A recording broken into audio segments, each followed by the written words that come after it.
The recently popularized belief that Queen Charlotte was biracial has dug its claws into the fabric of fun historical facts deeper than the famous let them eat cake. But unlike the poor Marie Antoinette, no one is losing their heads today because we're clearing everything up. We're talking about Queen Charlotte of the UK. Was she black? Was she biracial?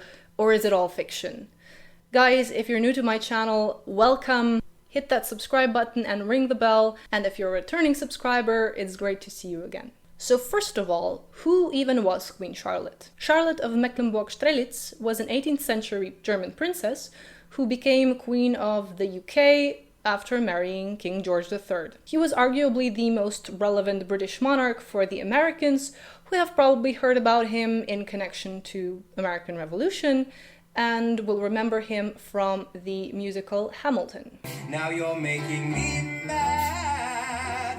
And yes, unfortunately, he is also known as the Mad King George because he suffered from a mental illness, which was, of course, pretty hard on him and his family, and also kind of marked the downfall of his reign. But the focus of this video is his wife.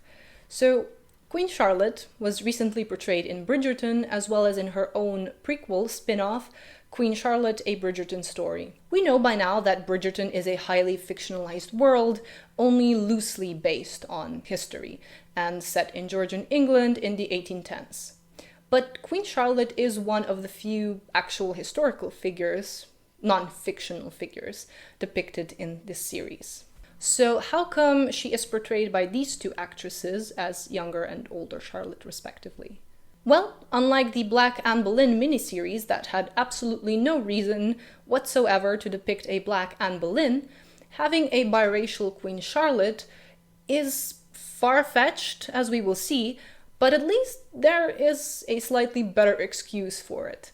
So let's break that down. There is a theory that one of Queen Charlotte's ancestors may have been a black woman. Now, due to Bridgerton's popularity and newfound interest in Queen Charlotte, as well as the sensationalist nature of the internet, this idea that she was biracial has become quite widespread, but with little regard for context or for a deeper understanding of the facts from both sides, in favor and against this theory. Charlotte was Britain's first known biracial queen.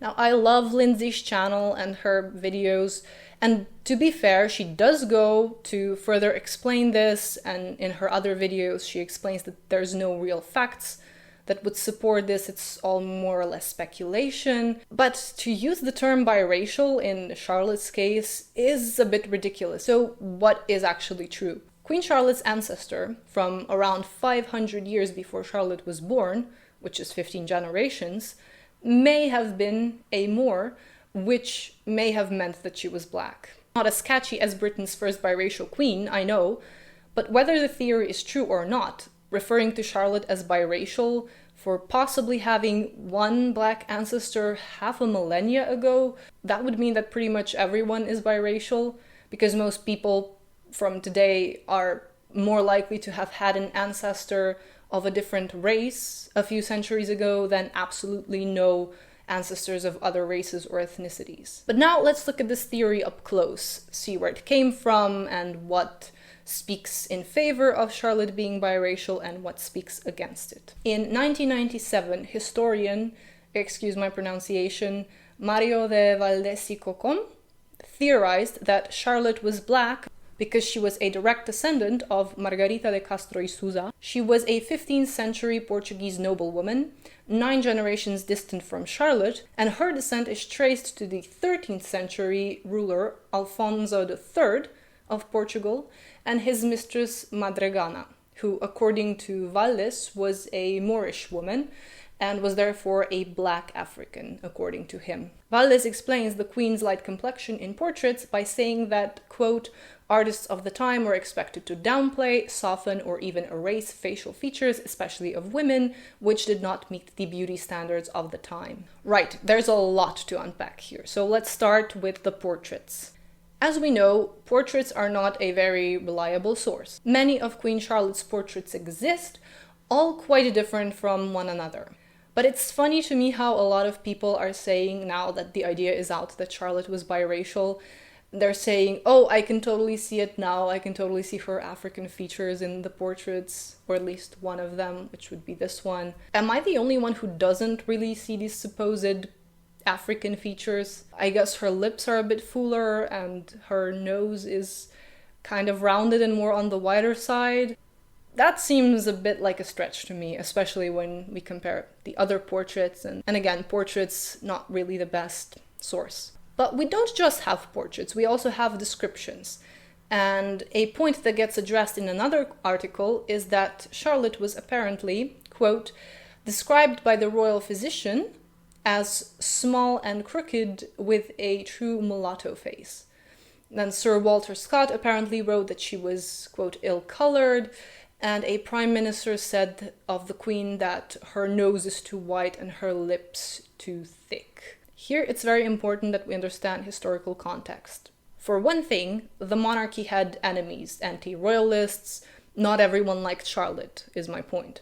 The fact that somebody referred to her as a mulatto is more likely to have been an insult of her appearance, the same as calling her ugly, basically. It's far less likely that this would have been an actual observation of her facial features as we might interpret that today. And she was, unfortunately, generally regarded as anything from plain to ugly. Historian John H. Plum describes her as plain and undesirable, and Desmond Shave Taylor says that she was, quote, famously ugly.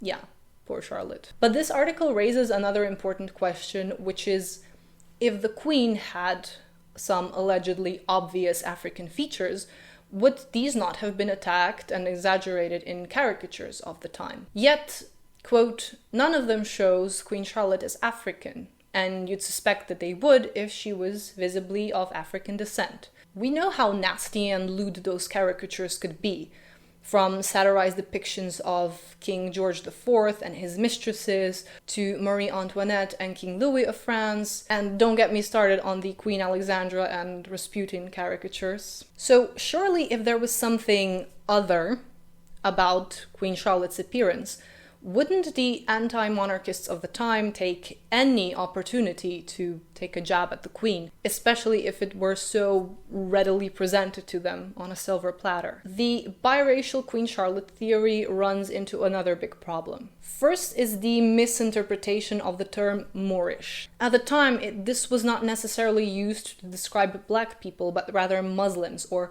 all people of the Moorish Empire. Skin tone didn't matter here, it was about religion. So firstly, and probably most importantly, it is only a speculation that Madrigana was black. It is not known to be a fact, it is an assumption. In her Wikipedia page, it still states that she was either a Moor, which would not mean black with 100% certainty, or that she may have been a Mozarab, who were Spanish Christians in the period of Muslim domination in Spain. Even if Madrigana was black, there would be 15 generations between her and Charlotte. That's half a millennia.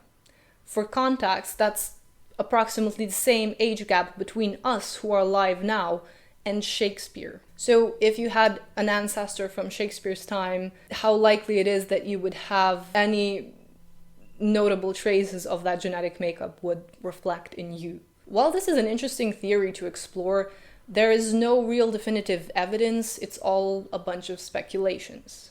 So to recap, Queen Charlotte's ancestor, who lived 500 years before her, may have been Moorish, which maybe meant black, and if this were true, Charlotte would have been less than 0.1% black. So what about the Bridgerton depiction? What are my thoughts on that? Well, I haven't seen the Queen Charlotte Bridgerton Story series, so I can only comment on the casting choice in connection to history, I guess. And I don't hate the fact that there is some, albeit unlikely, historical basis for this choice. The series is predominantly fiction, so it doesn't matter as much as it would if it were a documentary. And if the story is good, if the show is good, I think that it helps people look past the casting. I think everyone who watches Bridgerton knows that it's fiction, and they wouldn't go thinking that a mixed Georgian society was ever a thing historically. However, Queen Charlotte was a real person, and the more you push a myth, a speculation, the more people are inclined to believe it. And in the end, some bright minds might start claiming that it was a fact that Queen Charlotte was biracial and that she actually looked half black, like in the TV show. And we will have another Cleopatra situation on our hands. Now, of course, I'm kidding. Don't take this seriously. But like I said in a previous video, it is a bit annoying that there are double standards when it comes to race swapping. Nowadays, it seems that even if you hire a Hawaiian actress to portray a Hawaiian fictional character, people still get upset because she's not dark enough. Make it make sense. Historical fiction does have some liberties, as it should. The question is, where is that line? And I don't think that's an easy question to answer. But what is easy to answer is this. We should always aim to be as objective as we can when it comes to real history. Thank you so much for watching. Let me know your thoughts in the comments below, and I'll see you soon.